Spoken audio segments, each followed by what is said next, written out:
Salut les gens, c'est Starpu, on se retrouve pour la partie 4 de notre vidéo sur la customisation de notre deux chevaux. Donc voilà, le but était de transformer notre deux chevaux en buggy, c'est chose faite. Maintenant, on va se poser la question de la peinture. En comparant ma deux chevaux avec ma Cox, je me dis de plus en plus que j'aimerais bien essayer de créer une unité visuelle entre les deux. Voilà, parce que je trouve que elles sont assez proches, mais en même temps assez différentes, et que ça pourrait être bien qu'il y ait des éléments qui fassent que qu'on l'identifie comme étant un peu de la même famille, quoi. Donc voilà. Donc je suis allé voir sur internet et comme la Cox, je voulais avoir une peinture qui est assez typique de la deux chevaux et qui permet d'identifier très facilement la deux chevaux même de loin. Donc j'ai cherché des schémas un peu célèbres. Alors le premier schéma qui tombe forcément c'est la Charleston. Sauf que la Charleston elle est rouge et noire, donc ça colle pas du tout à mon cahier des charges de coller à la Cox. Et surtout, le rouge et le noir sont les deux couleurs que je déteste peindre. Voilà, traiter ces couleurs, c'est vraiment une torture pour moi, je le fais à contre-coeur. Donc ensuite, je me suis dit, bah, peut-être que je vais trouver une réponse dans le cinéma. Donc pour moi, la seule de chevaux qui est un petit peu célèbre dans le cinéma, c'est peut-être celle des gendarmes à Saint-Tropez, la fameuse de chevaux de la nonne qui conduit aussi bien que moi. Et sauf que bah, cette de chevaux, elle a rien de spécial, elle est juste toute blanche. Donc bon, ça répondait pas à mon cahier des charges non plus. Et donc, ben, j'ai peaufiné et j'ai cherché un peu. Et en cherchant, je me suis souvenu que j'avais déjà vu deux chevaux Charleston, mais dans une autre couleur que rouge et noir. Il me semblait en avoir vu des grises. Et du coup, j'ai commencé à chercher là-dessus. Et là, je suis tombé sur plein de bonnes choses. Donc, je suis tombé sur ma Charleston grise que je cherchais. Ensuite, je suis tombé sur cette Charleston jaune. Mais là, je trouve qu'on est assez loin de la Cox. J'aurais bien aimé un truc qui la rapproche un peu. Ensuite, on est tombé sur un truc qui me plaisait assez bien. On a cette espèce de bleu ciel avec, je sais pas si c'est du noir ou un bleu nuit. Et ensuite, j'ai trouvé le Saint Graal. J'ai trouvé cette image. Et voilà, ce blanc-bleu là répond à tous mes critères. Donc on a du blanc qui est vraiment très simple et très rapide à peindre. On a du bleu, c'est une couleur que j'aime bien travailler. En plus, moi j'imagine un peu en bleu délavé. Donc voilà, j'ai plein d'astuces près toutes faites pour traiter ce genre de couleur. Donc je suis plutôt content. Et en plus, ça va rejoindre un petit peu visuellement ma Cox. J'ai une idée assez précise de ce que je veux faire et ben il n'y a plus qu'à. Ça tombe bien qu'on a pris un véhicule blanc. Véhicule blanc, c'est quelque chose que j'aime traiter. Donc souvent, c'est une base foncée, donc noir quelquefois et souvent du marron. Donc ça, c'est un marron de Charmy Painter Oxide Brown, si je ne m'abuse. Et ensuite, une sous-couche de blanc. Donc pour le blanc, c'est évident, c'est du Games Workshop. La sous-couche de blanc Games Workshop est absolument, enfin, ce qui se fait de mieux sur le marché, il n'y a pas photo, hein. Pour avoir travaillé dans un atelier de maquette professionnelle, la sous-couche blanche, même chez les pros, c'est la base. Donc je conseille vivement, il n'y a pas photo, faut pas hésiter. Si vous êtes un peintre amateur et que vous ne savez pas trop où investir au début en matériel, avant d'acheter votre super peinture métallisée qui coûte un œil de la tête, qui fait un aspect irisé sur vos véhicules, commencez par acheter les bons produits de base, 2-3 lavis de Games Workshop et leur bombe de sous-couche, et vous êtes plutôt bien parti. Donc pendant qu'on parle de la sous-couche, j'en profite pour vous faire un petit blabla sur le décapage. Vous avez pu voir que j'ai décapé mon véhicule. Donc c'est quelque chose que je fais systématiquement. J'utilise du gel décapant pour métal de la marque V33. C'est tip top, hein, je sais pas, en 15 secondes on décape un véhicule. Et si vous voyez un petit peu les rendus qu'on a avec les arêtes très marquées, les portières, les contours des portières très bien dessinés, ça on peut l'avoir que si on décape les véhicules. Donc moi je vous conseille, quand vous avez prévu de repeindre un véhicule, commencez par le décaper, le rendu final sera quand même nettement plus sympa. Donc là on va utiliser un gris Citadel. Alors, pour information, les métalliques de chez Citadel sont tout pourris. Clairement, il y a à peu près n'importe qui, il y a à peu près n'importe quelle autre gamme de peinture de figurines qui est mieux que ça, hein. Donc voilà. J'ai cru comprendre qu'ils avaient sorti deux, trois nouvelles peintures métalliques qui étaient vraiment sympas. Mais bon, moi, ça fait 20 ans que je peins de la Citadel et ça a toujours été de la grosse merde, leur peinture métallique. Donc là, on est sur sous-couche blanche. C'est juste un premier aplat pour donner une idée. On n'attend pas grand-chose de cette première couche de métal. Donc on peut se permettre d'utiliser une couleur Citadel. Donc quelque chose de très important, il faut vraiment bien mélanger le pot. Parce que vu que les pigments sont très gros sur les couleurs métalliques de chez eux, ils ont tendance à agglomérer au fond. Il faut vraiment beaucoup mélanger pour qu'ils se mettent dans le liant. Bon, alors j'utilise la même chose que depuis des années, hein, un Raphaël taille 0. Donc celui-là, il a un peu ramassé avec les années. Hein. Je pense qu'il a facile 6 ans, peut-être même plus. Donc voilà, c'est pour vous dire, un Raphaël, quand on entretient un minimum comme il faut, ça tient dans le temps. Hein. C'est pas les pinceaux Games qu'au bout d'un an ils finissent à la poubelle. Ça, c'est de la super bonne cam. Donc là, pour les aplats, je vais pas trop me faire chier. Ce que je fais, c'est que je mouille mon pinceau, déjà pour lui faire une belle pointe, et pour l'hydrater. Et ensuite, je viens prendre ma peinture directement dans le pot, comme ça. Voilà. Alors, je sais que ça fait des techniques un peu de sagouin quand même, mais quand notre pinceau est bien mouillé, ça fait le taf. Et ben allez, feu, il n'y a plus qu'à. Donc voilà, je viens de commencer. Déjà, ça m'énerve de cette peinture qui couvre que dalle. Je me suis dit, bon, il ne demande pas beaucoup. Sous couche blanche, tout ça, elle devrait être capable de le faire. Même ça. Bon, alors là, on va pas trop se faire chier sur le métallique. Pourquoi? Parce que la base, comme je vous l'ai dit, elle est blanche. Déjà un peu préombrée en marron. Donc, on va donner un aspect un peu métallique quand même à nos surfaces. Mais on va pas aller trop dans le détail. Parce que quand je vais mettre mon lavis noir dessus, que dessous ce soit du métal ou du blanc, le rendu sera sensiblement le même. Donc si la majorité de la surface est déjà métallique, et ben l'œil interprétera ça comme du métal et il va pas aller chercher plus loin, quoi. Donc voilà, c'est une méthode un peu pour gagner du temps, hein. C'est une méthode de feignant, moi j'appelle ça, mais bon, si on peut avec un rendu à peu près similaire passer 2 heures sur un véhicule plutôt que 5, je me dis bah ça permet de peindre un véhicule de plus, on a tout gagné, quoi. Voilà. Moi j'ai toujours été un peintre de jeu, hein, donc j'ai jamais eu la prétention de faire des figurines de concours.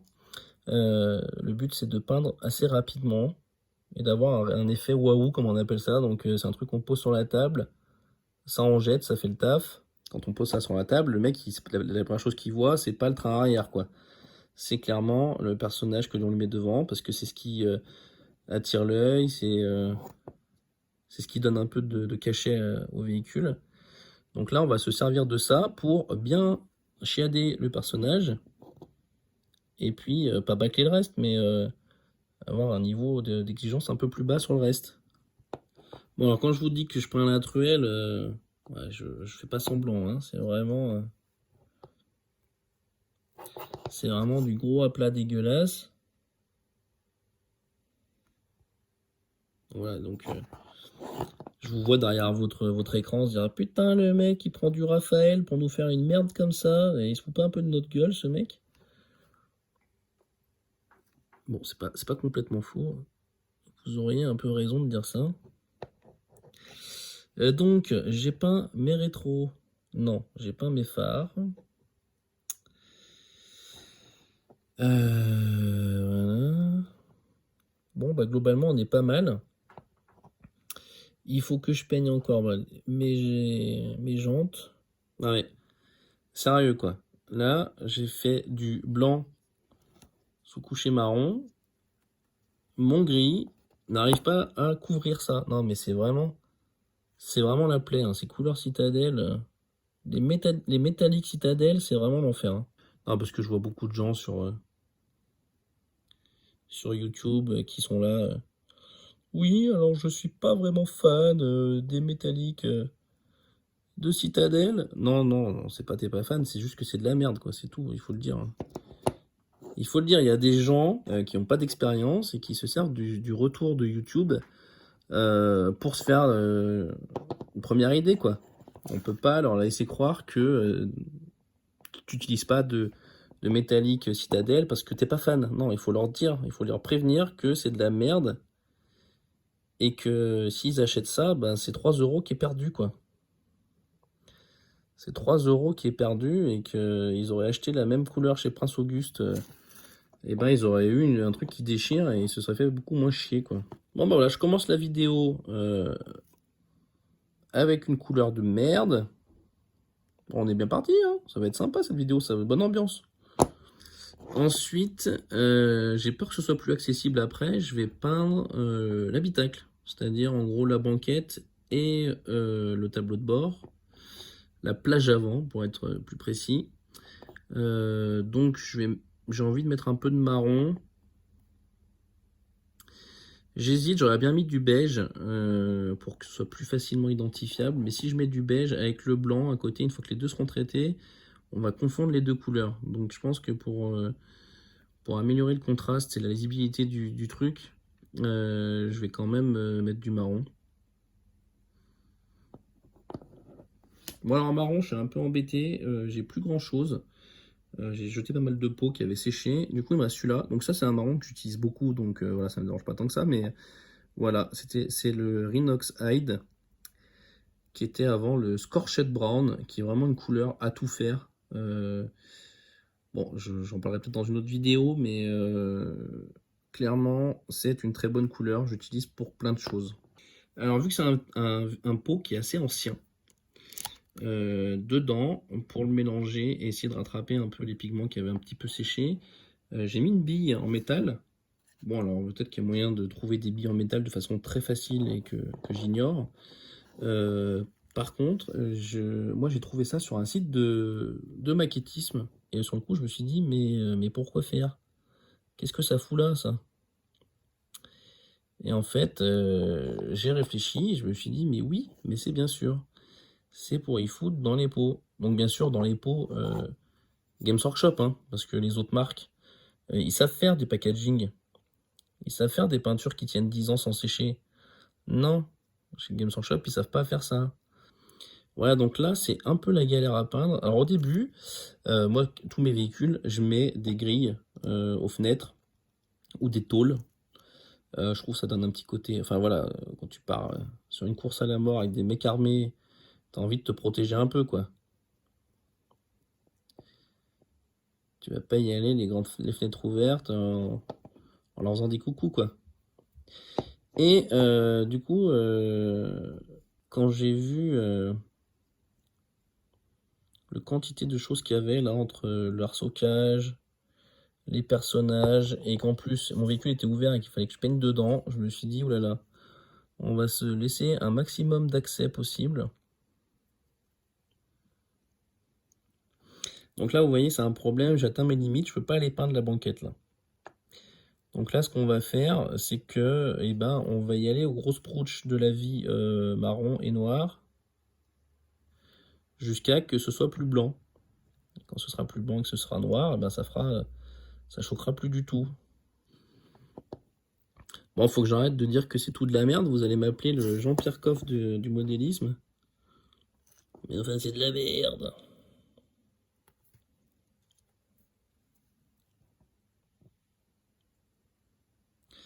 Voilà, comme vous pouvez voir, j'ai un poil de mon pinceau qui a rebiqué. Du coup, j'ai fait un petit caca là. Et bon, des fois, ça peut faire rager.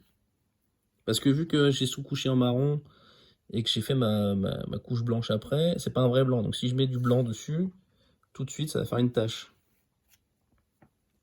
Mais heureusement, c'est du post-apo. On va mettre de la rouille sur cette bagnole après. Donc au final, une fois qu'on aura mis nos couches de poussière et de rouille, etc., notre petite tache de marron, elle passera inaperçue. C'est pratique hein, de faire du post-apo quand même. Là, mon bidon, je vais le peindre d'une couleur très neutre et un peu... couleur un peu désaturée. Donc j'ai la couleur parfaite pour ça. Donc on va utiliser du... où on est là, gris vert clair. gris vert clair de chez PAR. Voilà, c'est une couleur que j'utilise pour faire plein de trucs. J'utilise, j'en en être à mon 6e pot de cette peinture. C'est quelque chose que j'utilise beaucoup. Donc vu que c'est une couleur qui fait un peu militaire, voilà, pour à peu près n'importe quel jeu, ça fait le taf, hein. Alors, hop, on va y aller gentiment, boum.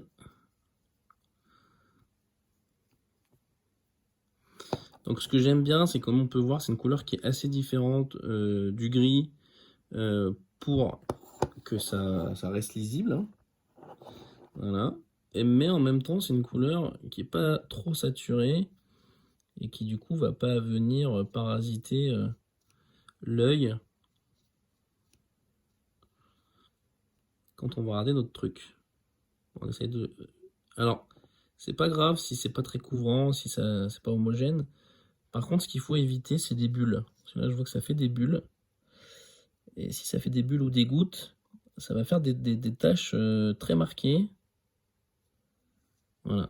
Donc là, on voit, c'est pas ouf, mais c'est satisfaisant pour ce qu'on va faire.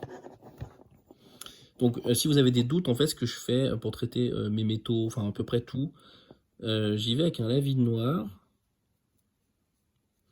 Donc, je vais traiter tous mes métaux et à peu près toutes mes couleurs au lave-vide noir. Et après, je viendrai relever mes couleurs qui auront été salies au lave-vide noir avec la couleur d'origine. Donc là, au final, la peinture que j'ai mis là, elle sert juste de base. Donc c'est pour ça que ça paraît pas très propre. Je vais attaquer mon bleu. C'est le moment, hein. Bon, alors pour le bleu, je vais partir d'un bleu très clair. Encore une fois, une gamme PAR, voilà, qui s'appelle tout simplement bleu ciel. Donc c'est une couleur qui est très très claire, très désaturée. Et l'avantage, c'est que ça va nous permettre de donner un rendu assez délavé à notre bleu. Et on viendra le saturer par pointe avec un lavis après. Comme ça, on pourra choisir le taux de saturation, entre guillemets, qu'on souhaite sur notre bleu. Du coup, et ben, si j'ai bien suivi, toute cette partie devrait être en bleu. Donc on va commencer par ça. Voilà, je sais que comme ça ressemble pas trop à du bleu. Qui tire un peu sur le turquoise, mais en fait c'est plutôt un bleu-gris. Alors là, c'est là où ça se corse. Là, on a une espèce de forme, une espèce d'arc de cercle qui fait ça là.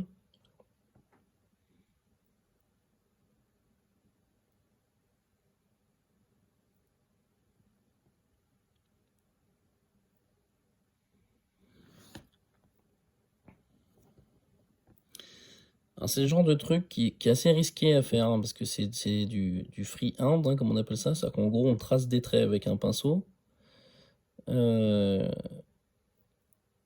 si vous n'êtes pas très très habile, ça a quand même des chances de foirer. Mais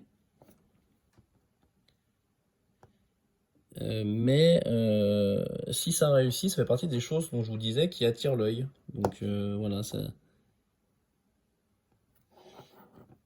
partie des choses qui participent à l'effet waouh, comme je vous disais.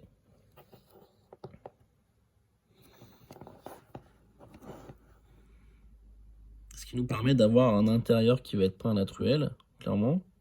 On n'a pas envie de se faire chier à peindre des choses qui ne se voient pas. Et d'avoir une sensation de véhicule qui est bien peint, globalement.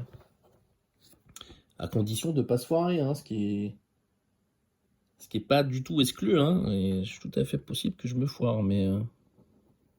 Après, il y a des artifices, hein, pour ceux qui sont pas hyper habiles avec un pinceau. Il y a les gens que j'ai vus qui impriment des décalcomanies. Alors ça, je trouve que c'est vraiment hyper futé comme astuce. Bon, alors moi, clairement, j'ai pas le matos.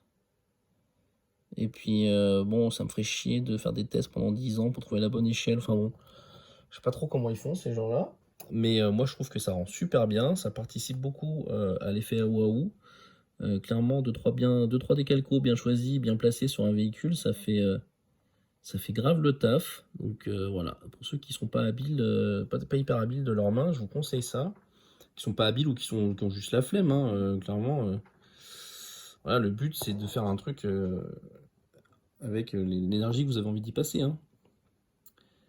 Bah écoutez, ça fait un peu 70s avec ces couleurs pastel là, c'est sympa. Donc voilà, moi je dilue pas. Là j'ai pris une palette, donc vous voyez, bon, une palette, un bout de blister, hein. J'ai mis ma peinture dessus. J'ai mon verre de tout à l'heure là. Et je dilue pas. Je dilue pas parce que d'expérience, je trouve que la dilution, ben, ça sèche, ça coule dans la palette, c'est un peu chiant. Du coup, ce que je fais, c'est que je mouille mon pinceau. Donc je mouille mon pinceau très souvent, hein, quasiment après chaque passage sur la figurine. Je mouille mon pinceau.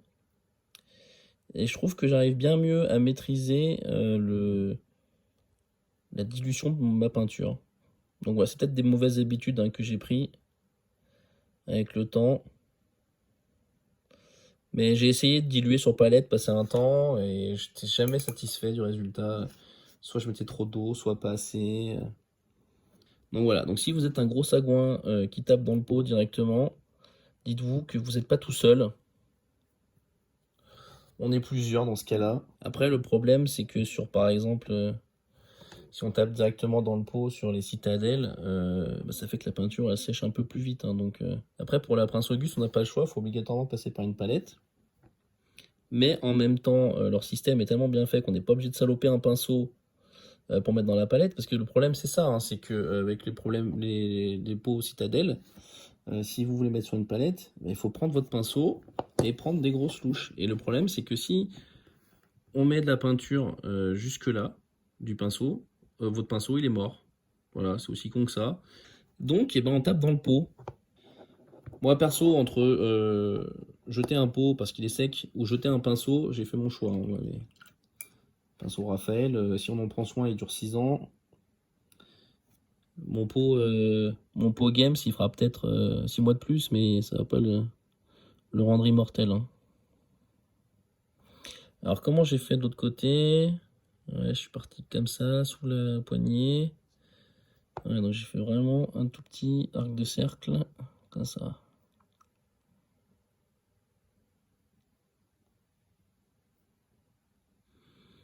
C'est toujours le problème, hein, notamment sur des voitures, c'est que c'est symétrique et que quand on part sur un délire d'un côté, ben faut savoir le faire de l'autre.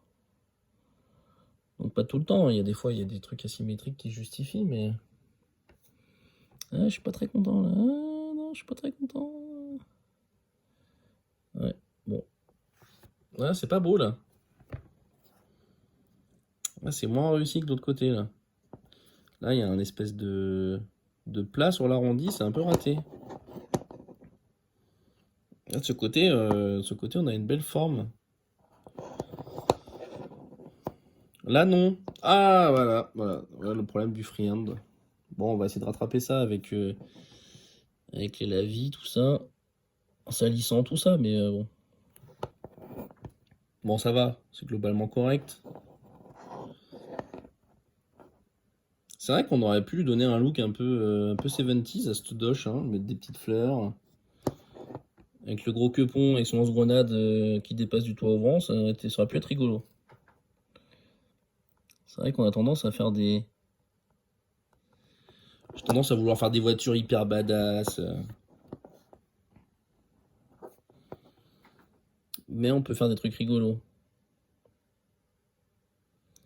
Alors, en l'occurrence, c'est pas ce qui manque, hein, sur internet, les trucs rigolos. Donc, si c'est ce que vous aimez, vous êtes tombé sur la mauvaise personne parce que c'est pas trop ma cam.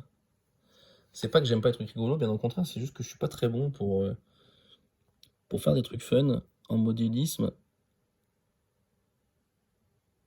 Alors autant je me démerde pas trop mal pour faire des trucs un peu badass, des trucs un peu réalistes. Ouais, alors quand il faut faire des trucs fun, je sais pas, j'ai pas l'inspiration.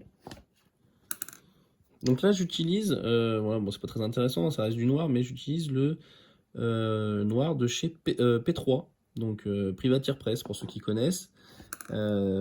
C'est des couleurs Privateer Press que je trouve pas mal. Je trouve que leur gamme de peinture est pas mal. Donc elle n'est pas très garnie. Ils sont assez limités quand même en choix de couleurs.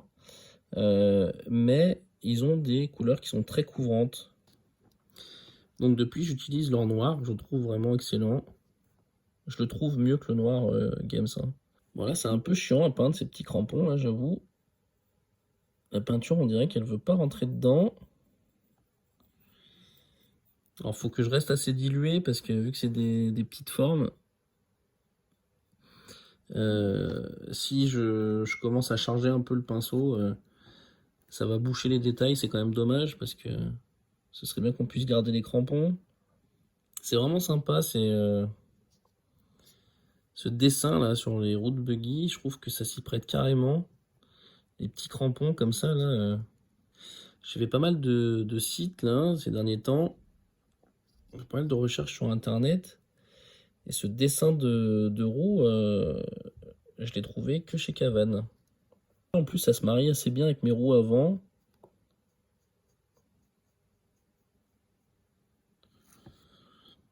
Voilà, comme vous voyez, une fois ébavuré les petits défauts qu'on avait remarqué au déballage et qu'on oriente un peu le défaut sur le dessous de la voiture, au final, on a un résultat qui est quand même pas mal, hein, globalement. Hein. Là, on se dit pas, oh mon dieu, Starpu, c'est quoi ces roues dégueulasses? Non, là, ça, le rendu, il est correct. Hein. Donc là, je suis content parce que voilà, elle commence à ressembler à sa petite sœur. Elles ont chacune leur particularité. Hein. Il y en a une, on voit très bien que c'est une Cox. On l'identifie en tant que telle. L'autre, on voit très bien que c'est une Doge. Mais cependant, on est en train de créer un espèce de lien visuel entre les deux. Je trouve ça plutôt cool. Bon, je me rends compte qu'on n'arrivera pas à tout faire rentrer dans cette vidéo. Du coup, il y aura une partie 5. Et ben écoutez, j'espère que cette vidéo vous a plu. Et j'espère que vous serez là pour la partie 5. A plus!